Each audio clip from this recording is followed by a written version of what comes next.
நண்பா, என்னோட இந்த வீடியோ பார்க்குற நீங்கள் ஒருவேளை ஏழ்மையான குடும்பத்திலேருந்து வரீங்க, இல்லை ஒரு மிடில் கிளாஸ் ஃபேமிலியிலேருந்து வரீங்க அப்படின்னா கண்டிப்பாக உங்கள் நேரத்தை வீணடிக்காதீங்க.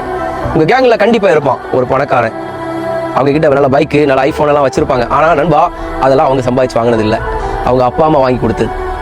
இன்றைக்கி நீங்கள் அவங்கள ஃபாலோ பண்ணுற மாதிரி அவங்கள மாதிரி நடிக்க தான் முடியும். உங்கள் அப்பா அம்மாவை கஷ்டப்படுத்தி அதே மாதிரி பைக்கு, ஐஃபோன் வாங்க தான் முடியும். ஆனால் அது கெத்து கிடையாது.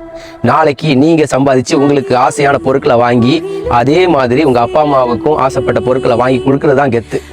இதெல்லாம் சொன்னால் உங்களுக்கு பிடிக்காது நண்பா. இன்னைக்கு நீங்கள் பண்ணிட்டு இருக்கிறது எல்லாம் கெத்து கிடையாது, அதெல்லாம் வெத்து. கெத்தாக இருக்கணும் அப்படின்னா இன்னைக்கு நீ வேஸ்ட் பண்ணிட்டு இருக்கிற நேரத்தை கண்டிப்பாக உங்களுக்கு ஏற்ற மாதிரி யூஸ் பண்ணுங்கள். படிக்கிறதுக்கு யூஸ் பண்ணுங்கள், வேலைகளுக்காக முயற்சி பண்ணுறதுக்காக யூஸ் பண்ணுங்கள். ஒருவேளை நீங்கள் இப்போ இந்த நேரத்தை வீணடிக்காமல் கரெக்டாக பயன்படுத்திட்டீங்க அப்படின்னா நாளைக்கு நீங்கள் நினைச்ச மாதிரி ஒரு வாழ்க்கை வாழ முடியும். இதெல்லாம் யாருக்கிட்ட சொல்லிட்டு